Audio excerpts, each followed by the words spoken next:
Well, like much of New Zealand, I've been staying indoors a lot until recently, Yeah. but now out and about. My background's primarily journalist and then editor and photographer.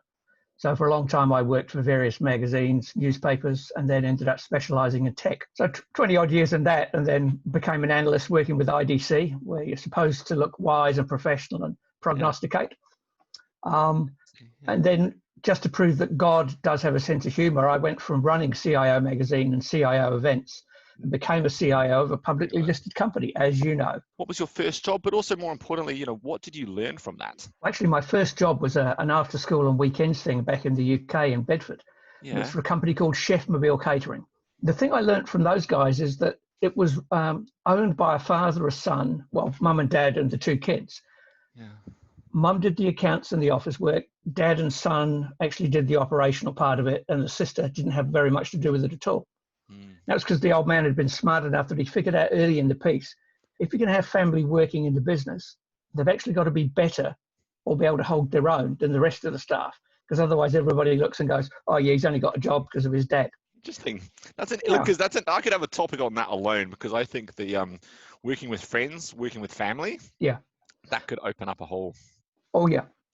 But did you see the whole sort of I guess cycle of business then in there, right? From supply and demand, food, cost of goods, to the staff management, to the as you said, the delivery and the planning. Number 2, what's a strength of yours and how did you identify it? In summary, I think the thing I learned as a journalist and that I used everywhere else is, if you ask lots of dumb questions and if you're genuinely interested, like you're curious about things, about jobs, about what people do and how they do it, everything else just kind of falls into place. No, that's our job. Ask questions, find out, learn. That is a strength, curiosity. What do you enjoy about the work you do? I mean, I still love technology in terms of what it can do for people. Do you find, and this is something I've experienced, right, is I've had almost like a technology fatigue, right, where I'm now over.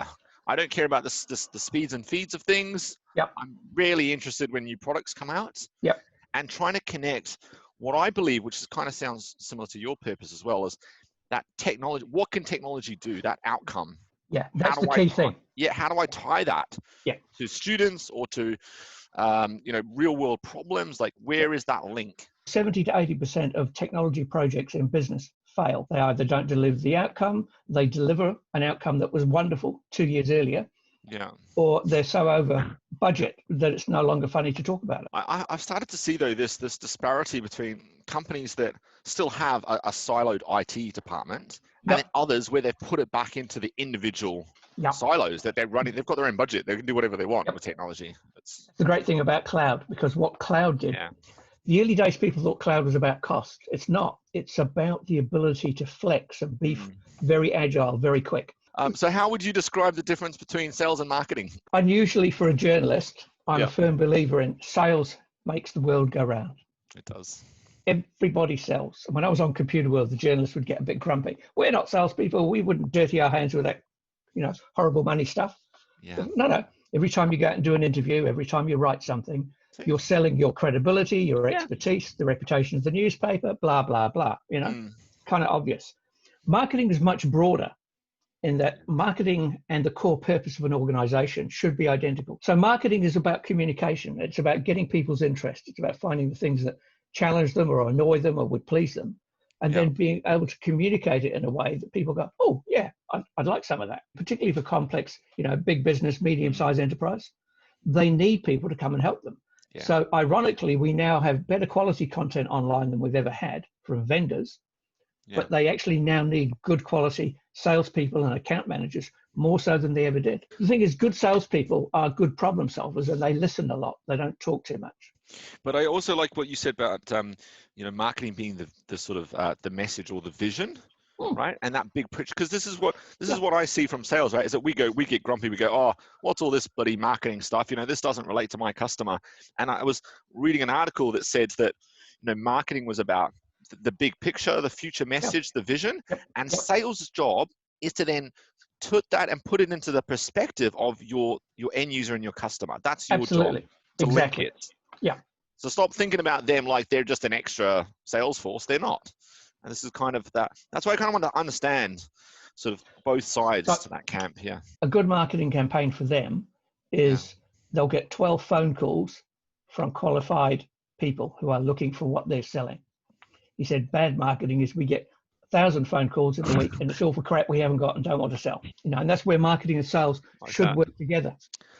I think we actually should spend time in both. Absolutely. Both areas. I think if you're starting up a career in marketing or sales, you should trial it out, because I know from having my own business and even just being in smaller companies, you'd ultimately end up taking a marketing sort of collateral, and graphics, and I would actually just start editing it myself and cut out the things that I wanted for my particular account and then send it on to them.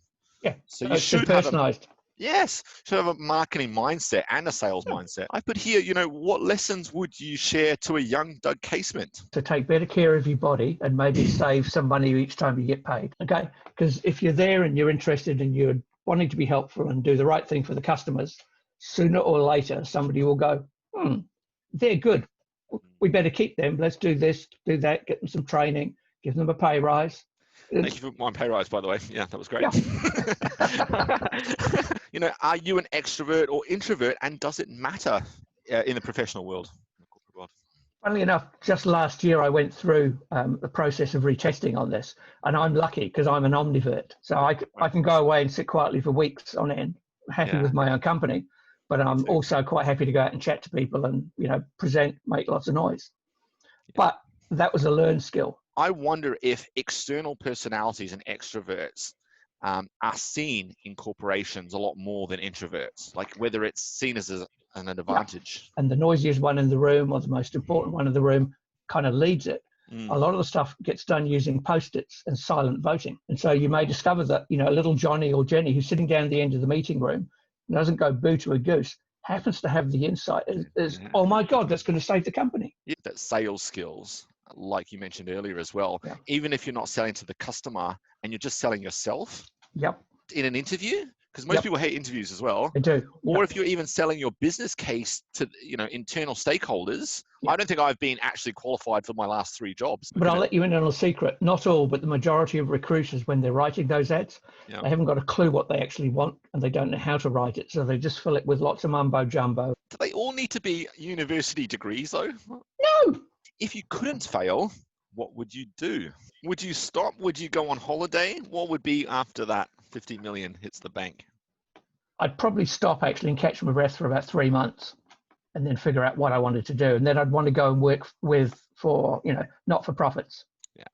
I think it's appalling that in a country the size of New Zealand, we still have 200,000 kids that go to school that haven't got raincoats and don't have enough food so they can learn well. The numbers are similar in Australia. They are. And I support the Smith family here for that exact reason. Underprivileged kids. Yeah, believe we've got our values upside down. We pay entertainers far too much. We don't pay teachers, doctors, nurses anywhere near enough.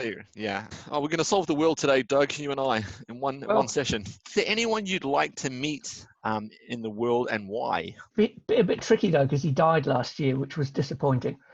Leonard Cohen. The musician. The musician and songwriter. Yeah. Poet or something. Wasn't he a writer? Yeah. Poet, songwriter, singer, had the career, lots of attractive young women, had a wonderful lifestyle, got a little older, decided it wasn't his thing, so he buggered off to an upstate New York Zen monastery. What's his popular hit? Or Hallelujah. Well, so that was his. That's what I was thinking of, Hallelujah, which was done by Jeff Buckley afterwards. It would be fantastic, just in terms of like his view of the world.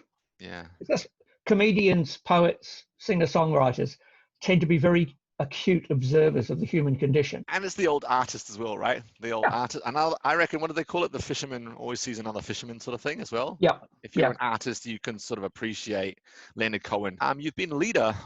In your opinion, what makes a great leader? Realizing that being the leader is actually not that important and doesn't make you important. Communicate what the plan is and then clear the road and help get rid of all the obstacles that lets the team actually get on with doing their job. Treat people nice and treat people well and be willing to be their water carrier. Yeah, you're right. Marketing can get them in the door, right up to the salesperson, and the salesperson goes, sorry, we don't have that, and doesn't bother to qualify them or put them into another cross-sell or whatever. Yeah, you're right. And they could just walk out.